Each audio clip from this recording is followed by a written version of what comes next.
このスーパー同じで、同じそうチーズがトッピングされてます。OK。はい。ありがとうございます。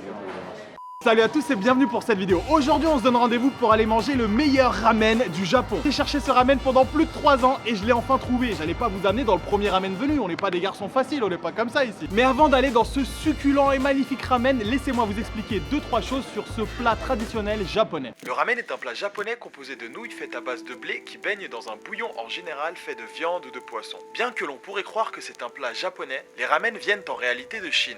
Mais un jour, pendant un voyage dans ce pays, le seigneur japonais Tokugawa Mitsukuni goûta la recette du ramen chinois et s'écria « Oh putain, qu'est-ce que c'est bon !» Et il importa cette recette au Japon. Au fil du temps, les Japonais s'approprièrent ce plat et le firent évoluer. Et les ramen sont devenus très populaires au Japon après la Seconde Guerre mondiale. Notamment grâce aux stands ambulants qui proposaient des repas chauds, nourrissants et vraiment pas chers. En 1971, la société Nissin Food inventa les célèbres Cup Noodles. Et tout ça pour répondre à l'arrivée de l'envahisseur McDonald's sur l'archipel japonais. Chaque région du Japon possède ses propres ramen et chaque restaurant a son propre savoir-faire. Il est donc impossible de savoir exactement combien de recettes de ramen il existe au Japon. Mais une chose est sûre, il y en a forcément un à ton goût.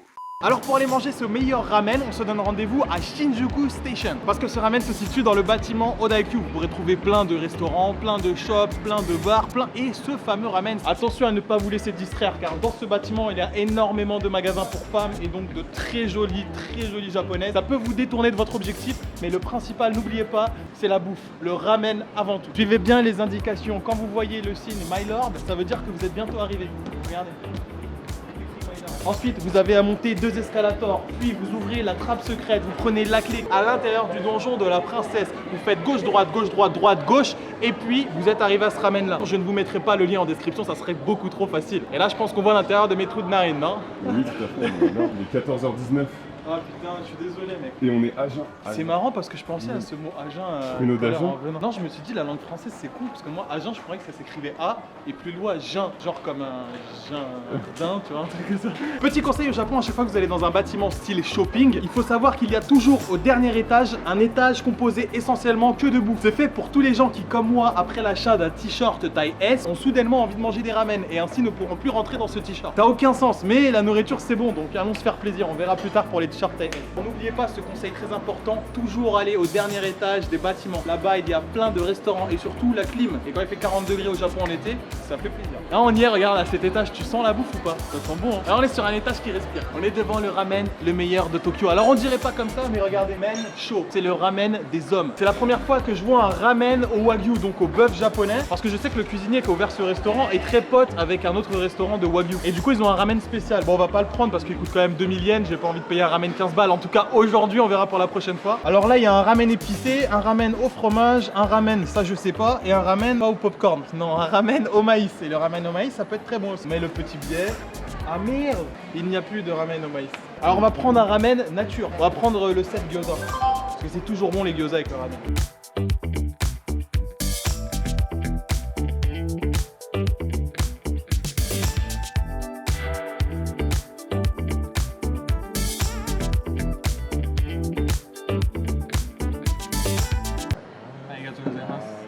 C'est pas pour moi, hein, c'est le caméraman alcoolique, attention. Tiens, c'est pour toi. Ce restaurant est assez particulier parce que la première fois qu'ils l'ont ouvert, c'était pas au Japon. C'est un japonais qui est parti à San Francisco ouvrir son restaurant de ramen. Et il avait tellement la cote qu'il fallait faire 2 heures de queue pour pouvoir en manger. Et le japonais, pas con, il s'est dit, mais attends, si je retourne dans mon pays, le Japon, et que je l'ouvre, eh ben, ça peut être pas mal aussi. Et c'est ce qu'il a fait. Il est revenu à Tokyo et il a ouvert plusieurs restaurants de ce type. Il est devenu tellement connu ici qu'il a organisé des réceptions pour Twitter officiel account. En vrai, je sais pas ce que ça veut dire, mais j'ai vu ça sur internet. Le mec, il est super coté au point que la famille Beckham, elle kiffe ses ramen. Bon, après, je sais, c'est pas gage de qualité, mais c'est quand même signe que c'est pas forcément de la merde. Alors, le mec qui a ouvert ce restaurant, il est assez connu parce que ses ramen sont plutôt originales. Il fait bien sûr des ramen traditionnels japonais, mais il fait aussi d'autres styles. Par exemple, il a créé un ramen au chocolat et aux épices. Alors, ouais, c'est pas forcément celui que je goûterai en premier, mais il existe. Il est pas dans ce restaurant-là, là, il y a plus des choix basiques, mais des choix quand même très bons. C'est une chaîne, du coup, il en existe plusieurs à travers le Japon. Et vous avez de la chance, la hype est un peu descendue. Du coup, il n'y a plus besoin de faire 1 heure de queue pour manger des ramen. Comme vous le voyez là, c'est plutôt vide. Et après, c'est peut-être parce qu'on vient manger à 3 h de l'après-midi aussi. Il a des nouilles un peu spéciales en fait. Il mélange les nouilles avec du quinoa, ce qui fait des nouilles plutôt diététiques. Et même les gyoza sont différents et ils sont d'autant plus bons. Vous allez voir, j'en ai commandé parce que les gyoza, c'est quand même la vie. Et salut à tous les amis. C'est David Lafarge Pokémon. Aujourd'hui, on s'ouvre pour une dégustation de bière. Arigato gozaimasu. Normalement, il est censé nous expliquer tout ce qu'il y a à l'intérieur de ce ramen, mais comme il a vu nos deux têtes d'étrangers, il s'est dit, ils vont rien capter au japonais. Ouais.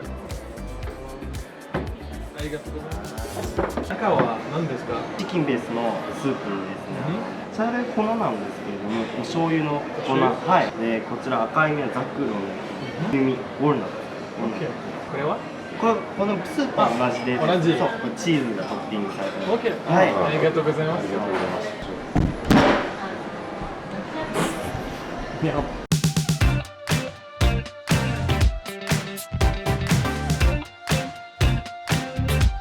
Comme vous pouvez le voir, j'ai pas pris un ramen traditionnel, je préfère les ramen un peu plus crémeux. Et le petit bonus, c'est qu'on est quand même sur un ramen instagrammable. En général, les ramen c'est dégueulasse en photo, mais celui-là, il est plutôt beau gosse. Et c'est maintenant le moment où tu vas devoir aller chercher ton assiette de pâtes. Regardez-moi ces nouilles fermes et tendres, toujours soufflées sur la nouille avec délicatesse. Petite technique quand vous mangez des ramen pour pas vous en foutre partout, vous mettez d'abord les nouilles dans la cuillère pour rajouter un peu de sauce et vous engloutissez ça comme un youtubeur qui n'a pas mangé depuis hier soir, 8h du soir.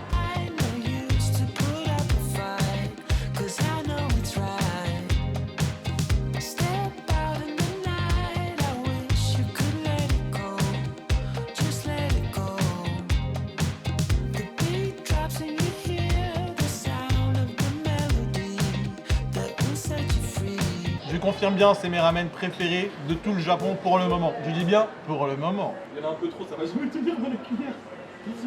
Ok. On est sur quelque chose de stable.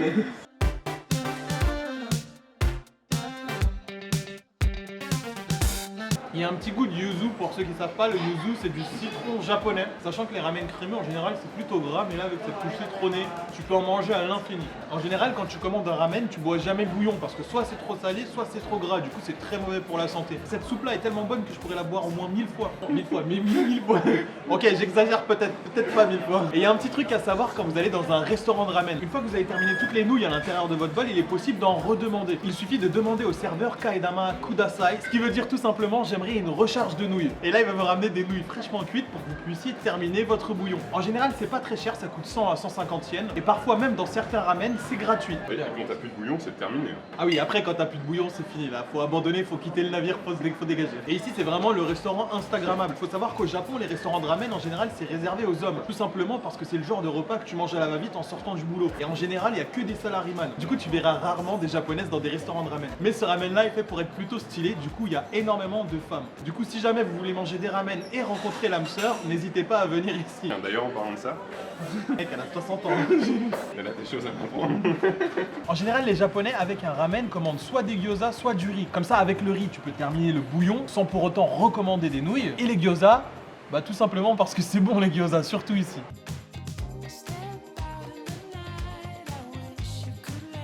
Ça ressort toutes les saveurs de ce bouillon mélangé à ce riz japonais extraordinaire et là je voyage. Là je voyage de ouf. Moi en général je fais souvent ça, je commande du riz avec le ramen, comme ça je me termine le bouillon et je le bois moi ce bouillon. À la paille mec. Qu'on m'amène une paille. Un autre plat très connu qui se mange aussi avec des ramen, c'est les gyoza. On peut les commander frits ou alors cuits à la vapeur. Là, je les ai pris cuits à la vapeur parce qu'ils en avaient pas des frits. Mais en général, je préfère quand même les frits. En général, ça ressemble à un croissant de lune. C'est un peu comme nos raviolis, mais en mode japonais. Sauf que ceux-là, ils sont plus à base de rondeur. On est plus sur du gyoza obèse, j'ai envie de te dire. Et là, comme dirait un japonais, on est sur un gyoza plutôt mochi mochi. C'est-à-dire qu'il est très moelleux. On retourne bien sûr sur un matelas duplex. Duplex ? Vultex. C'est pareil. De toute façon, il y a du plomb, mec. Chocolat.